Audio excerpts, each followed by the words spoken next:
Hi, everybody. This is Charles Harper, and I am here with my friend Amy Harrop, and she's going to be talking to us about, some ways that we can both make our content more unique, whether you're using video or whether you're using other, other forms of PLR, or ways that you can create new things altogether. And, I know that that is something that people want to be able to do, is to create products that people haven't seen before.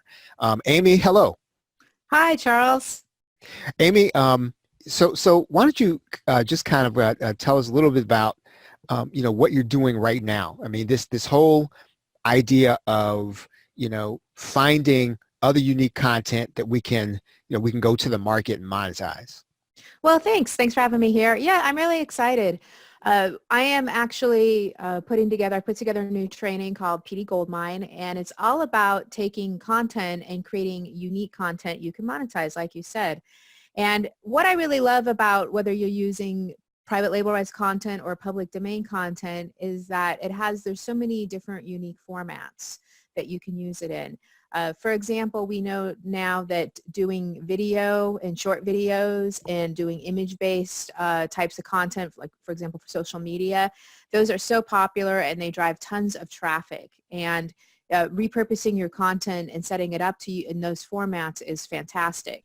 Another thing that's very popular is doing what I like to call companion or user directed content, where you can take a piece of content and you can turn it into something that's a little bit more interactive, like a worksheet or a workbook or a checklist or a journal. So there's lots of ways where you can take this, whatever type of content you're using, and make it something completely new. Yes. Okay. So I know that you talk in the guide about, some areas where you can go and sort of monetize it. Is this primarily, is it a content strategy, or is a, an info product strategy, or is it both? What would you say, is the way that people can kind of think about this? Well, there's lots of different ways. And what I talk about are basically ways you can sell this content directly and ways that you can use it for content marketing as well. So you can create books, you can create tutorials, you can create educational content, you can create presentations, you can create visual content, you can create videos, you can create social media content. So it's really half and half. If you want to take something and actually sell it directly, you could certainly do that. For example, if it's a video course, or perhaps a workbook or something like that. If you want to use it to create free content to drive traffic, like Pinterest pins or short videos or cheat sheets, something like that you might be giving away, you can do that as well. So now, if somebody were to say, like public domain content is typically going to be older content, how would you, how would you kind of help people to kind of understand how they're going to be able to use it, in today's world, right? So, if the copyright is expired, is there content that I can find then that I'm going to be able to make relevant for now? Definitely. And this is a very exciting time for public domain content. And that's part of the reason I wanted to bring people's attention to this, because right now, massive amounts of content have now newly been released into the public domain because there hasn't been any new content that's copyright expired that's been released in 20 years. So this is really exciting because we now have a bunch of public domain content available. In addition to that, there's actually also a ton of newly written public domain content that comes from a variety of different places, such as government agencies. So that content is often more, newly written and so forth. So there's a lot of different types of things that are currently out there. And what's really exciting about this is it's not necessarily the same old stuff, because we have this new content that's been released that we haven't seen for 20 years. And then also we have a lot of content that's being put out regularly by government and government agencies that's also free to use as well. Mm-hmm. So now let's say that I know that when this was big a while back, I picked up just a couple of things on copywriting that were in the public domain, but I never really did anything with it. I guess my first question is, with some of the new content that's been added, is it possible that I can go and find other stuff, let's say on copywriting, to be able to add to what I have, and then I got a follow-up question once you kind of talk about that. Certainly, you could take what you have right now, and then you could find some private label right content or other content that you already have, and then add it to that and create something that's completely new. Create a new course, break it down into sections, and create lessons. Break it down into some type of checklist format. So there's definitely a lot you could do with that. Now, would you think that there is newer content in the public domain on that subject? You know, with the additional content that's been added, let's say from the last, you said 20 years or so. Yeah, I definitely think there is. There's a huge amount of content that's currently in the public domain now, and there's going to be new content added each and every year.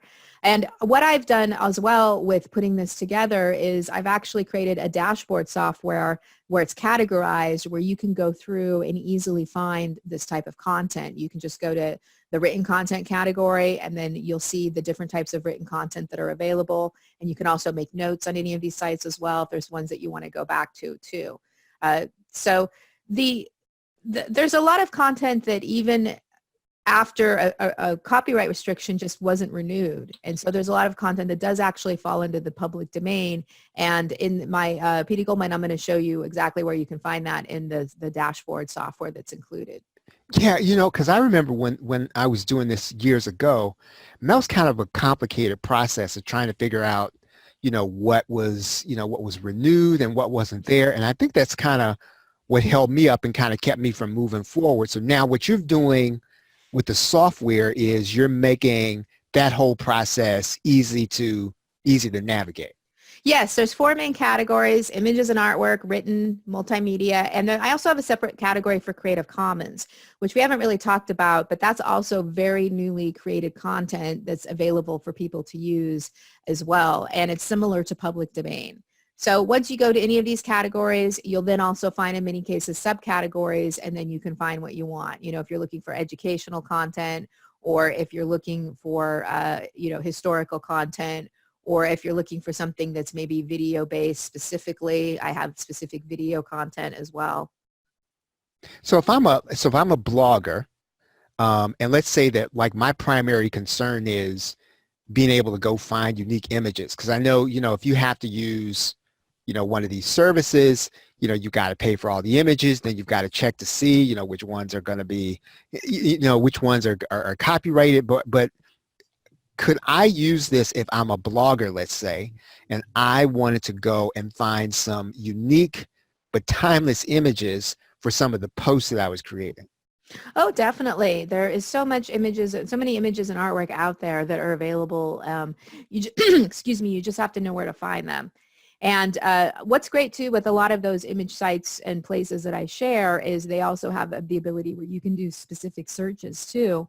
So if you're looking for something more specific, you can type that into the search, so you don't have to spend hours looking for it.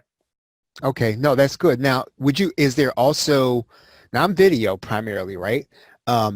Is there video? Because I know one way of creating video, right? If you've got good audio, you can put in what they call B-roll on top of it. You can kind of display something. Is there video? Are there video clips? Is there video content that you can use, that you can get from the public domain? I guess that's my question. Yes, there is a lot of different video content, and I have a whole section here of video content that is available for you to take a look at. For example, there is a whole site called Public Domain Footage where you go to that and it's all public domain. And then, there's some of them as well that offer content, and then you can filter out to public domain or free to use content as well. So there are lots of options there for finding public domain content. Okay, so now I've got this old guide that's a youth guide on business, and I know you talk about a couple of different ways that people could take something from a book, but what would you say, just kind of based on what you're teaching in the guide, what section would I go to kind of look at what I could do with this book that I have in public domain to kind of take that educational content to turn it into something that I can either use or sell? Well, one of the things I think with something like that, by simply reformatting it and adding some more up-to-date images that you can find, you're going to be modernizing it as well. So that's something you could certainly do. You could also take it and break it into sections. And then after each section, you could even have some response questions. You could also have some checklists and or an action plan as well. So there's a lot of different ways you could take that and make it more modern for people to easily digest. I mean, for example, now we have, people have shorter attention spans. Yep. So simply by breaking it up into smaller sections and adding bullet points and adding things like maybe a summary, you could completely transform it and make it more usable for today's audience. So you've got a section in here about creating social media content. Now, I didn't really have a chance to read all of that section. What primarily are you helping people to do in that section? Because I know that's something that people want, right? People want to be able to have. I mean, everybody's on social media, right? But not everybody's really sharing anything of any value, and trying to find something to say, is kind of the dilemma. So what are you helping people there in that section, creating social media content with public domain content? Well, one of the great things what you can do with that is you can actually share statistics and data, and a lot of that is free public domain content from the government. And then you can put it in a visual format. One of the things I talk about in terms of putting that together is creating visual types of content, visual tutorials where you may be sharing different types of data in your niche or your industry, and you're putting it in a nice visual format. And that's very easy to do with public domain content. Right. So, so in other words, this is kind of, I mean, I can do this if it's informational, right? So I can go and I can find, you said statistical information, but I can also find, information that's going to be, I guess, particularly to my niche, and I can then distribute that, on whatever platform I'm on, Twitter or Facebook, whatever the case is. Right, right. And, you could even do a lot more with that, a lot of fun. If you have a specific niche, you can also talk about the way people used to maybe do things in that niche and before in the past, and you can bring it into the present. You can also just make it more fun and have memes and humor. One of the fun ones I've seen are, like some people have different Twitter accounts where they'll maybe be pretending to be a historical figure, and that can be fun. So there's depending on the niche, there's lots of different ways that you can take this content and put it out there in a fun, engaging way in social media. Now, I tend to like to teach. I mean, sometimes I like to do it with PowerPoint, sometimes even live and in person. Now, you have broken out within the guide, you have broken out presentations from educational materials. So in the section on presentations, with public domain content, what are you talking about in there? Well, presentations are a great way to do traffic, to drive traffic and to do content marketing. And you can do a lot of really engaging presentations with different types of public domain content. And then what you can do is you can take those and put them on like something like SlideShare, and have links to your whatever you want to your blog or to your paid products in that slideshow, and you can actually then drive a lot of traffic. So that's a fun way to put that together. And then of course what you can do once you have your presentation done is you can take that and make a video out of it as well. So it's with presentations, you're putting a little more effort into, I suppose, putting a little more visuals into that. So you might have more of a visual component along with the text component. But there's so much content available out there that you can easily grab that and put that together in a great presentation.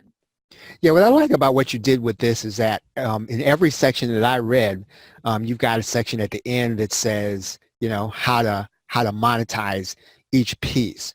I know probably the people that are listening to this, they're probably sort of already into their niche, but for somebody who's kind of looking for their thing, or they're looking for something to do, or looking for some projects, they could take any one of these sections, kind of dive into it and monetize it all by itself. Like, for example, you've got publishing books here with public domain content. So somebody who's maybe into Kindle, or somebody who's deciding they want to go into Kindle or publishing, could they take that section and then just really kind of focus in and then monetize that all by itself. Definitely. And I don't, basically in this training, I'm not going to leave anyone hanging. I'm going to talk about how you can use public domain to create this different type of content, these different types of content. And then as you said, at the end of each section, I'm going to share some ways you can make money from it and monetize it. And publishing on Amazon and also other book publishing platforms is one of my favorite ways to make money with public domain. In fact, I do share a case study where somebody actually went ahead and made 6 figures publishing public domain books on Amazon. And these aren't actually even books that he rewrote. He just repackaged and changed up some stuff. So there's a case study that I include in here as well to show you that, plus some other examples too. Yeah. Now, probably when people are hearing this, there's typically not going to, they're going to have to go ahead and kind of look at, doing this soon. So let's say that people see this roundabout, I don't know, the 11th. How long are they going to have, Amy, before they can kind of get the best pricing on this? Well, the introductory price is going to last for a week, so it'll be available from the 11th through the 17th. So that's the time you're going to get the best pricing. This product will be available after that, but it will end up being at its regular pricing. So you will save substantially if you'll get it during that first week at the introductory price. Yep. No, that's great. So this is one of those things that I actually like this along with, your other product. I think it's Destructo. It's almost like I think these two go together, right? Because that was really all about taking some stuff and really turning it into, tutorials for you to sell. And I think you cover that too in this guide, right? Turning stuff into tutorials where people can go and sell them. Yes, I love that method. And you're right. That is what I go into in depth with Destructo. And I think public domain is perfect for that, especially because there's a lot of interest now in doing different types of things that maybe people don't do regularly anymore. Like, maybe you, instead of getting stains out manually out of a shirt, you actually just send it to the dry cleaners. And now people are wanting to know how to do it themselves without actually having to do that. So putting together a tutorial about, different ways of stain removal, that's just an example, is a great way you can take that type of content and put it together into a new product. And those are great both for selling directly and also if you want to use them to put on a blog or something like that as well.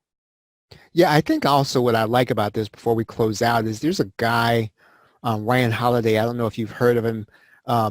He's an author, and he's been talking about something he calls perennial sellers, or making sure that, when you take the time to create something these days, you sort of take the time to make sure it's timeless so that in, 5 years, it'll still be valuable to people. And with this content, the feel of this is that it's not like, things you might do on, let's say, Facebook or Twitter.